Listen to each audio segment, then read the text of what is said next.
నమస్తే, welcome to Aadya media. Karimnagar జిల్లా ఉత్తర తెలంగాణలో ఏ రకమైన రాజకీయ ప్రకంపనలు సృష్టించిందో వేరే చెప్పక్కర్లా. ఆ జిల్లా నుంచి మానుకొండూరు నియోజకవర్గం నుంచి కాంగ్రెస్ అభ్యర్థిగా పోటీలో ఉన్న డాక్టర్ కవ్వంపల్లి సత్యనారాయణ ప్రస్తుతం మనతో ఉన్నారు. నమస్తే డాక్టర్ గారు. నమస్తే అండి. జనరల్ సర్జరీగా మీకు మంచి పేరుంది, చాలా సర్జరీలు చేశారు. మీ నియోజకవర్గాన్ని ఈసారి జాగ్రత్తగా సర్జరీ చేసి దాంట్లో ఏమన్నా తేడా పడా ఉంటే అన్ని బయటికి తీసి పారేసి మీరు అక్కడ వెళ్ళి కూర్చోడానికి సిద్ధంగా ఉన్నారా? తప్పకుండా. నమ్మకం ఉందా? 100%. అవతలేమో మరి అధికార పార్టీ వాళ్ళ దగ్గర ఉన్న అన్ని వ్యూహాలు సరే, అన్ని ఆర్థిక బలాలు అంగబలాలు అన్నీ డిప్లాయ్ చేయటం, డంప్ చేయడం గ్యారంటీ. మీకు మరి అంతే పోటీ ఇవ్వడానికి సిద్ధంగా ఉన్నారా? మేము ఒకటే పైసలు తీయకుండా అక్కడ సినిమా నడవదు, తెలిసిందే. అవతలు ఉన్నది కళాకారుడు, మీరేమో డాక్టర్ గారే, మీకు ఆ కళలు తెలియవు. ఆయన యాక్టర్, మనం డాక్టర్. డెఫినెట్గా. బాలకృష్ణ ఎట్లాగా మీరు ఎదుర్కోగలరు చెప్పండి. బాలకిషన్ తనకు తానుగా పతనమైపోయినాడు కాన్స్టిట్యున్సీలో.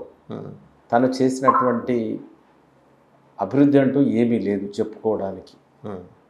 ప్రజలకు సరే ఏదైనా చేసినాడా, దళితుడైండి దళితులకు ఏమైనా చేసినాడా, దళిత బంధు ఇప్పించినాడా, దళితులకు 3 ఎకరాలు ఇప్పించినాడా, లేకపోతే దళితుల కోసం ఏమీ చేయలేదు. దళితులను చంపేసినాడు 3 ఎకరాలు అడిగినందుకు. మాంకాల శ్రీనివాసాన్ని గూడెం గ్రామంలో పొద్దునుండి సాయంత్రం వరకు వచ్చి కిరోసిన్ పోసి తగలబెట్టుకున్నాడు, చనిపోయినాడు. ఆ కుటుంబం గురించి కూడా ఏం చేయలేదు. ఈరోజు ప్రస్తావన ఏంటంటే ఆమెకు ఉద్యోగం ఇస్తా అన్నాడు, డబుల్ బెడ్రూమ్ ఇల్లు ఇస్తా అన్నాడు. ఇంతవరకు పర్మనెంట్ ఉద్యోగం లేదు. ఆ అమ్మాయి రోజు నన్ను అడుగుతుంది, విసిగిస్తుందని ఉన్న బెజ్జంకి మండలాన్ని తీసుకుపోయి ఎక్కడో వేరే మండలంలో పెట్టినాడు. ఆ కాన్స్టిట్యున్సీ కాకుండా సిద్దిపేట కాన్స్టిట్యున్సీలో. ఇంత దారుణం.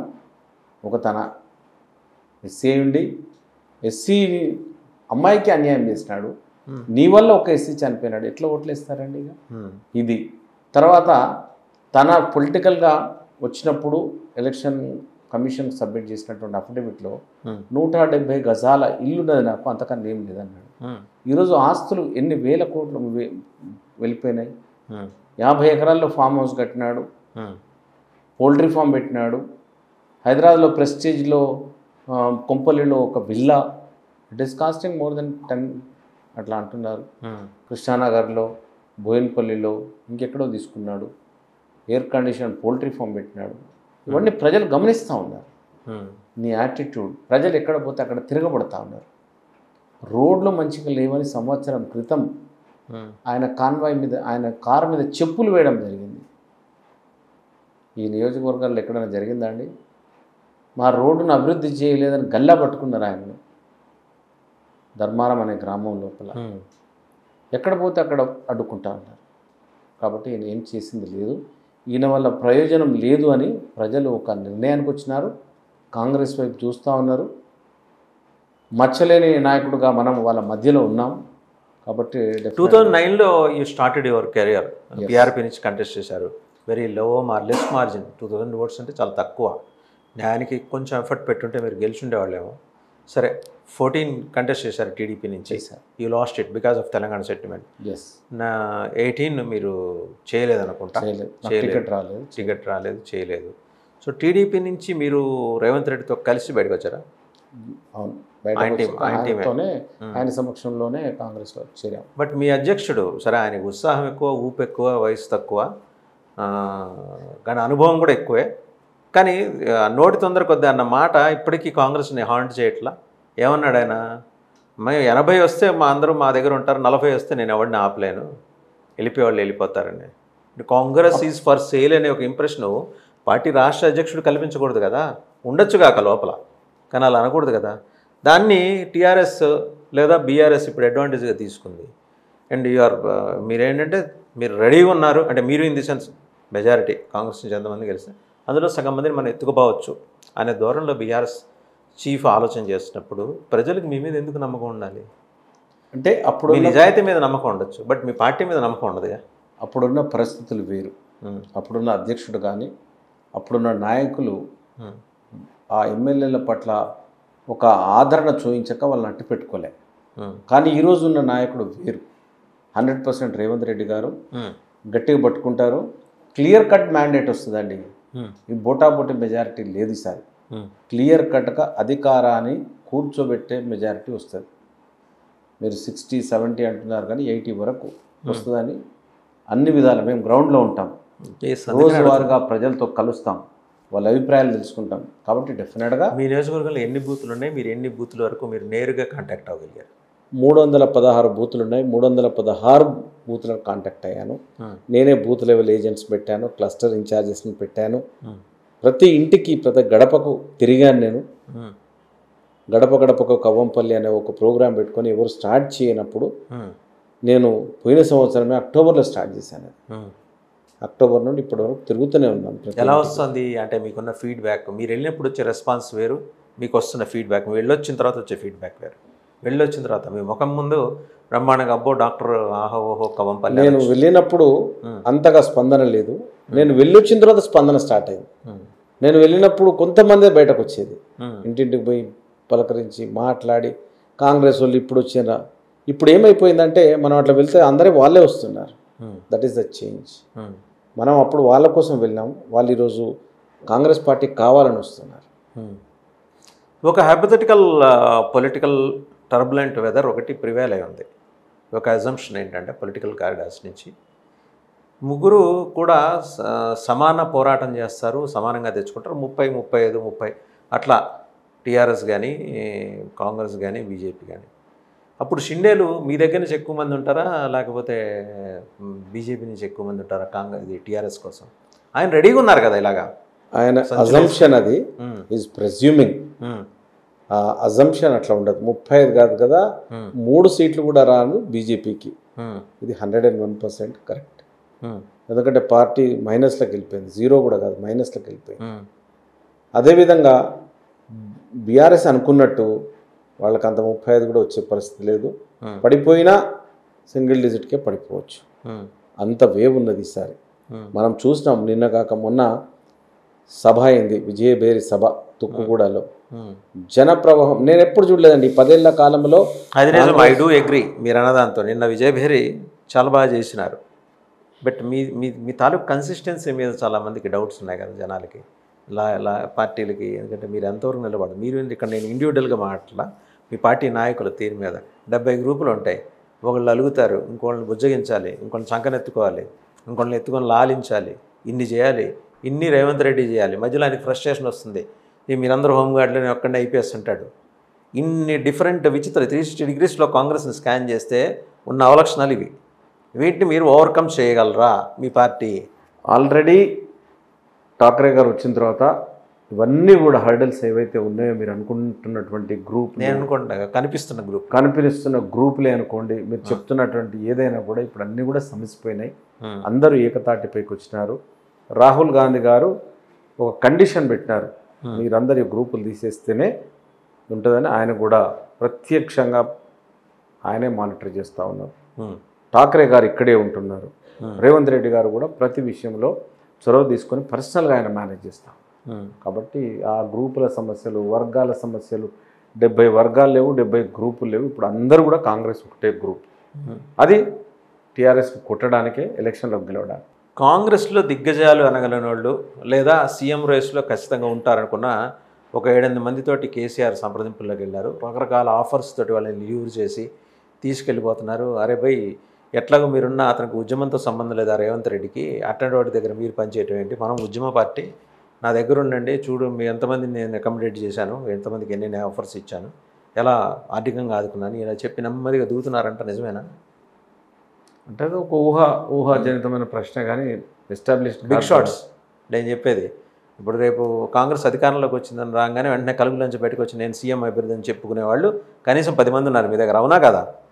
10 మంది లేరండి, ఒక 5-6 ఉన్నారు. 5-6 కూడా లేరు. ఇప్పుడు ఒకరిద్దరు ఉన్నారు. అధిష్టానం చూసుకుంటుంది ముఖ్యమంత్రి గురించి, చీఫ్ మినిస్టర్ రేస్లో ఎవరు ఉండాలనేది.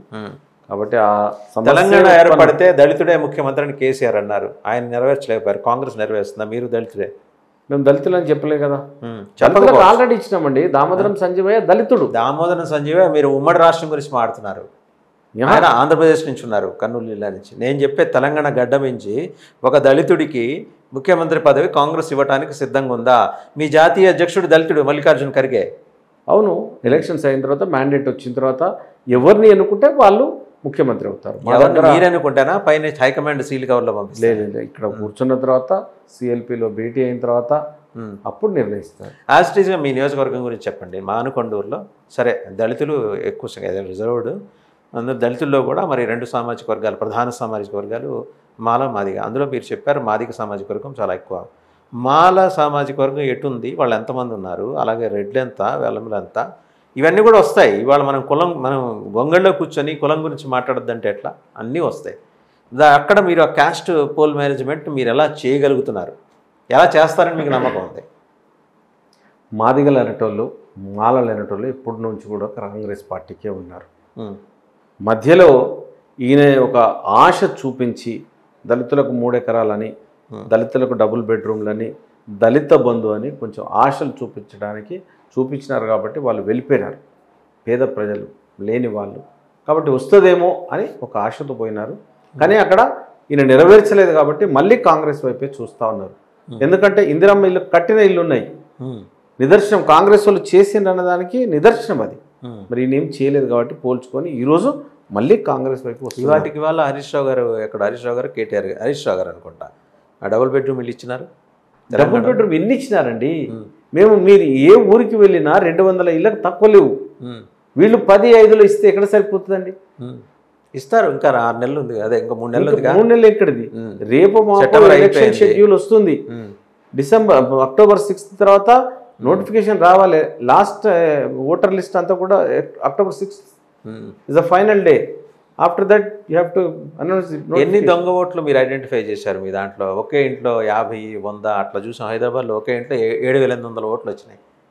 ఎవరు మన విశ్వేశ్వరరెడ్డి గారు వారు ఫైండ్ అవుట్ చేసి ఆయన ట్విట్టర్లో కూడా పెట్టారు. ఒకే రేకుల షెడ్ కింద 7,800 ఓట్లు వచ్చాయి. అలాంటివి మానకొండూరులో ఏమైనా ఉన్నాయా? మీరు ఫైండ్ అవుట్ చేశారు? ఫైండ్ అవుట్ చేస్తూ ఉన్నాము. ఫైండ్ అవుట్ చేస్తే ఎందుకంటే that's where you are going to lose the battle. అక్కడ కాన్సన్ట్రేషన్ చేయకపోతే మీకు తెలియని ఓటర్లు కూడా మీ నియోజకవర్గంలో ఎప్పుడు మీరు ముఖం చూడని వాళ్ళు కూడా ఉంటారు అక్కడ. ఇది 19 వరకు ఉన్నది కదండి, రేపటి వరకు అన్నీ అయిపోతాయి. ఆల్రెడీ సబ్మిట్ చేసినాం లిస్ట్. ఎవరైతే డబుల్ ఓట్లు ఉన్నాయో హైదరాబాద్లో ఉండి, అక్కడ కరీంనగర్లో ఉండి, ఊర్లో హైదరాబాద్, కరీంనగర్, మళ్ళీ ఆంధ్రాలో కూడా ఉంటాయి కాబట్టి ఇటువంటి ఓట్లన్నీ మేము ఐడెంటిఫై చేసినాము. ఏవైతే వచ్చినాయో అవన్నీ కూడా ఎలక్షన్ కమిషన్ ఆఫ్ ఇండియాకు పెట్టినాం. ఎందుకంటే ఆంధ్రాలో అయితే పెద్ద ఎత్తున చెప్తున్నారు 30-40 లక్షల దొంగ ఓట్లని. సో అట్లాంటి ప్రమాదం మీకు కూడా లేకపోలేదు. ఎందుకంటే అక్కడ ఉన్నది, అక్కడ సీట్లో కూర్చుంది మెజిషియన్ మ్యాండ్రైక్ కేసీఆర్ గారు. ఆయన ఇలా అనేసి ఏదైనా చేయగలరు. అలాంటి వాటితో మీరు ఢీ కొడుతున్నాడు రేవంత్ రెడ్డి. డెఫినెట్గా ఏరి వేస్తూ ఉన్నాం, సాధ్యమైనంత మటుకు చూస్తూ ఉన్నాం. అన్నీ కూడా ఒక ఇంటికి వెళ్ళినప్పుడు ఎన్ని ఓట్లు ఉన్నాయనేది ప్రతి దగ్గర చెక్ చేస్తూ ఉన్నాం సాధ్యమైనంత మటుకు. అలాగే రేవంత్ రెడ్డి మీద ఒక అనుమానం ఉంది. ఆయన ఈజ్ లాయల్ టు చంద్రబాబు గారండి. ఇన్ఫ్యాక్ట్ మీరు కూడా అక్కడి నుంచి వచ్చారు కాబట్టి ఒకవేళ కాస్త అటు ఇటు అయ్యి ఏమన్నా తేడాపడా వచ్చి ఒక సెక్షన్ ఆఫ్ ఇప్పుడు ఉన్నది రేవంత్ రెడ్డి కాంగ్రెస్, ఇండియన్ నేషనల్ కాంగ్రెస్ కాదు. చాలామందికి తెలియదు ఏంటంటే ఇది రేవంత్ రెడ్డి కాంగ్రెస్, ఆయన తయారు చేసుకున్న కాంగ్రెస్. మీ ఓఎల్ఎక్స్ అంతా ఎటో వెళ్ళిపోయారు, వాళ్ళు కనిపించట్లా, ఉన్నోళ్ళు ఇల్లు దాటట్లా, కొందరేమో ఉన్న యాక్టివ్గా ఉంటలా. అవసరం పడితే తెలుగుదేశం బీజేపీ కాంబినేషన్లో ఏర్పడుతుంది అనుకుంటున్న గవర్నమెంట్లో ఈ సెక్షన్ తీసుకెళ్ళి అక్కడ కలిపేస్తారు. అలాంటి అవకాశం ఉందా? అట్లాంటి అవకాశం 100% లేదు. కాంగ్రెస్ పార్టీ ఇది ఇండియన్ నేషనల్ కాంగ్రెస్ అనండి, అందరూ దాని గొడుగు కిందనే పనిచేయాలా. దానికి అధ్యక్షులు ఖర్గే నాయకత్వాన్ని పనిచేయాల్సి వస్తుంది. ఎవరికి రేవంత్ రెడ్డి కాంగ్రెస్ అని, సత్యనారాయణ కాంగ్రెస్ అని, ఇండివిజువల్ కాంగ్రెస్ ఏం లేదు. అది ఎప్పుడు కూడా ఉండదు. భ్రమ. ఇక ప్రెస్ వాళ్ళు, మీడియా వాళ్ళు కల్పించే అభూత కల్పనలు ఉంటాయి కదా, అట్లా. అంతేగాని అదొక ఇప్పుడు కంప్లీట్ ఫండింగ్ అంతా రేవంత్ రెడ్డి గారే చేస్తున్నారంటున్నారు అన్ని నియోజకవర్గాలకి వ్యక్తిగత స్థాయిలో. మరి అది పార్టీ చూసుకుంటుంది. అది పార్టీ ఇచ్చేది వేరు. వ్యక్తిగత స్థాయిలో కనీసం ఒక 40 మందిని ఆయన గెలిపించుకోవడానికి ఆయనకంటూ ఆయన సెక్షన్ ఆఫ్ క్యాండిడేట్స్ని తయారు చేసుకున్నారట. మీరు కూడా అందులో ఉన్నారా ఆ లిస్టులో? అంటే నేను ఉండేది రేవంత్ రెడ్డి గారితోనే 100%. ఆయనతో వచ్చాను. I have to be loyal to him, that is no doubt in that. ఎందుకంటే మరి ఆ ఫండింగ్ విషయంలో మాత్రం నాకు తెలియదు. ష్యూర్ నాకు తెలియదు, నాకు ఎప్పుడు చెప్పలేదు. పార్టీ ఏమిస్తుంది ఇంకా ఆల్మోస్ట్ ఎన్నికలు 2 నెలల్లోకి వచ్చిన తర్వాత మరి మనీ మేనేజ్మెంట్ దగ్గరికి వచ్చేప్పటికి మీరు హౌ స్ట్రాంగ్ యు ఆర్? అవతల వాళ్ళు అవసరమైతే 10,000 కూడా పంచి పెడతారు. మీరు రెడీగా ఉన్నారా? మీ మా పార్టీ ప్రజాబలమే, మనీ బలం లేదు మాకు. ప్రజల దగ్గర పోయి ప్రజాబలమే. మీరేమో చూస్తే సజ్జను, మీరు మీ మీ వృత్తి, మీ వ్యాపకం అది. మీరు ఇలా డబ్బులు తీసుకెళ్లి జనాలకి పంచడానికి మీరు రోజుకి అంత కష్టపడి అంత పంచలేరు కదా. పంచలేము, అసలు పంచలేము, పంచను కూడా. డెఫినెట్గా ప్రజలు గెలిపిస్తారు, ప్రజలు చూస్తారండి. యాటిట్యూడ్లో చేంజ్ వచ్చిందా ప్రజలు? అంటే ఇప్పుడు టీఆర్ఎస్ని 10 ఏళ్ళు చూశారు. 10 ఏళ్లలో టీఆర్ఎస్ మీద వాళ్ళకున్న ఇంప్రెషన్ ఏంటి? ప్రజలు ఇప్పుడు వీడు వట్టి మాయ మాటలు చెప్తాడు, చేతలు లేవు, ఎన్నో చేసినాడు, సంక్షేమ పథకాలు అంటూ ఏమీ చేయలేదు, ప్రజల సంక్షేమాన్ని మర్చిపోయినాడు, ఓట్ల వరకే ఆయన సంక్షేమం అనేది తెలిసిపోయింది వాళ్ళకు. 100% ఓట్లు ఉన్నాయంటేనే దళిత బంధు ప్రకటన చేసినాడు. ఇప్పుడు ఓట్లు ఉన్నాయంటేనే ఒక కొత్త పథకంతో వస్తారు. కాబట్టి ఇవన్నీ కూడా ప్రజలు చూస్తున్నారు. అది ఓన్లీ ఎలక్షన్ వరకే ఉంటుంది, ఆ తర్వాత మర్చిపోయినారు. మీరు రుణమాఫీ అన్నారు, 10 ఏళ్ల లోపల రుణమాఫీ చేయలేదే. 10 ఏళ్ళు కావాలా దానికి? కనీసం ఊరికి కొన్ని ఇల్లు ఇవ్వడానికి 10 ఏళ్ళు పట్టింది, ఒక్క ఊరికి కూడా రాలేదు. ఒక నియోజకవర్గంలో కొన్ని ఇల్లు, మరి ఇందిరమ్మ ఇళ్లను రాజశేఖర్ రెడ్డి గారు అడిగిన ప్రతి ఒక్కరికి ఇచ్చినారు 1,20,000 రూపాయలు.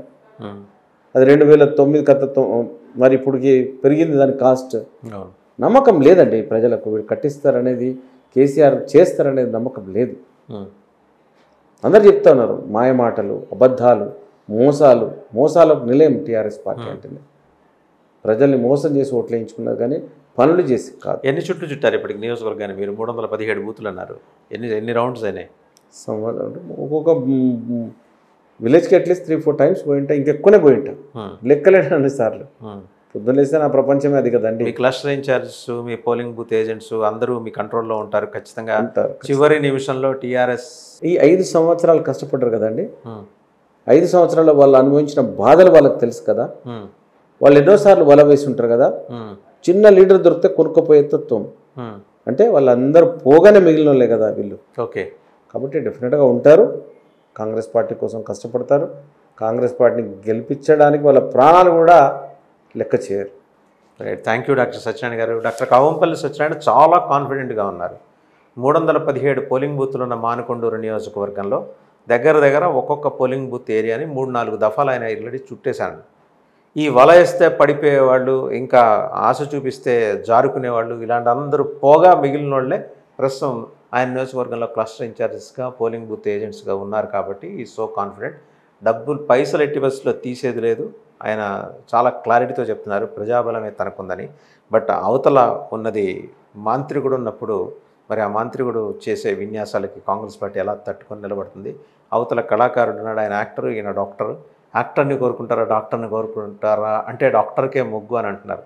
చూద్దాం. 25 ఏళ్ళుగా ప్రజాజీవనంలో ఉన్న doctor Kavampalli. All the best sir. Thank you very much.